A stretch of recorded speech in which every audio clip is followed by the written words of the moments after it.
ശ്രദ്ധയിൽപ്പെട്ടിട്ടില്ല. Shri Vazhoor Soman. Sir, സ്വർണം ഉൾപ്പെടെയുള്ള ലോഹങ്ങളുടെ പ്യൂരിറ്റി നിർണ്ണയിക്കുന്നതിനുള്ള അധികാരവും അതിനുള്ള സംവിധാനവും ലീഗൽ മെട്രോളജി വകുപ്പിനുണ്ടോ? ഉണ്ടെങ്കിൽ ഇതിനായി എന്തൊക്കെ നടപടികളാണ് സ്വീകരിച്ചു വരുന്നത്? സർ, സർക്കാരിൻ്റെ സ്വർണത്തിൻ്റെ പരിശുദ്ധി പരിശോധിക്കുന്നതിനായി സെൻട്രൽ ലാബിൽ gold assessing and testing laboratory സ്ഥാപിച്ചിട്ടുണ്ട്. നിലവിൽ ഉപഭോക്താക്കൾ ഹാജരാക്കുന്നതോ കോടതി നിർദ്ദേശിക്കുന്നതോ ആയ സ്വർണത്തിൻ്റെ ശുദ്ധത പരിശോധിച്ച് നൽകുന്നുണ്ട്.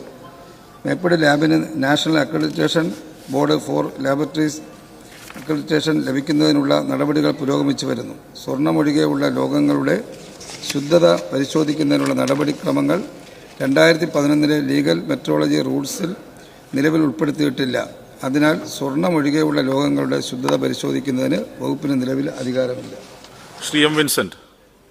സർ, ഓരോ വർഷവും ശരാശരി 50 കോടിയിലധികം രൂപ സർക്കാരിന് വരുമാനം ഉണ്ടാക്കി കൊടുക്കുന്ന ഒരു വകുപ്പാണ് ലീഗൽ മെട്രോളജി വകുപ്പ്.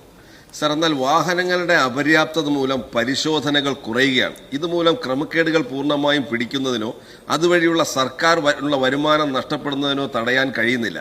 എൻ്റെ ചോദ്യം, ലീഗൽ മെട്രോളജി വകുപ്പിൽ വാഹനങ്ങളുടെ അപര്യാപ്തത മൂലം പരിശോധനകൾ കുറഞ്ഞിട്ടുണ്ടോ? ഇത് പരിഹരിക്കാൻ സർക്കാരിന്റെ ശ്രദ്ധയിൽപ്പെട്ടിട്ടുണ്ടോ?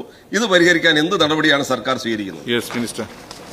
സർ, ലീഗൽ മെട്രോളജി വകുപ്പിൽ 45 വാഹനങ്ങളാണ് ഉണ്ടായിരുന്നത്. ഇതിൽ 8 വാഹനങ്ങൾ 2024 15 വർഷം പൂർത്തിയാക്കിയതിനാൽ ഉപയോഗിക്കാൻ കഴിയാത്ത അവസ്ഥ ഉണ്ടായിട്ടുണ്ട്. നിലവിൽ 37 വാഹനങ്ങളാണ് പരിശോധനയ്ക്കായി ഉപയോഗിക്കുന്നത്. അതിൽ 6 വാഹനങ്ങൾ ഈ വർഷം ഡിസംബറിൽ 15 വർഷം പൂർത്തിയാവുകയാണ്. വകുപ്പിൽ നിലവിൽ 83 ഇൻസ്പെക്ടർ ഓഫീസുകളും 18 അസിസ്റ്റന്റ് കൺട്രോൾ ഓഫീസുകളും 30 ഡെപ്യൂട്ടി കൺട്രോളർ ഓഫീസുകളും പ്രവർത്തിക്കുന്നു. ഈ ഓഫീസുകൾ പരിശോധനകൾ നടത്തുന്നത് നിലവിലുള്ള വാഹനങ്ങൾ കൈമാറി ഉപയോഗിച്ചിട്ടാണ്. ഇത് വകുപ്പിൻ്റെ പരിശോധനകളിലെ കാര്യക്ഷമത കുറയ്ക്കുന്നതായി ശ്രദ്ധയിൽപ്പെട്ടിട്ടുണ്ട്. ഇത് പരിഹരിക്കുന്നതിനായി കൂടുതൽ വാഹനങ്ങൾ ലഭ്യമാക്കാനുള്ള നടപടികൾ സർക്കാർ സ്വീകരിച്ചു വരുന്നു. ഇപ്പോൾ ഈ പ്രയാസങ്ങളെല്ലാം ഉണ്ടെങ്കിലും പരിശോധന നന്നായി നടക്കുന്നുണ്ട്. ശ്രീ ചന്ദ്രശേഖരൻ.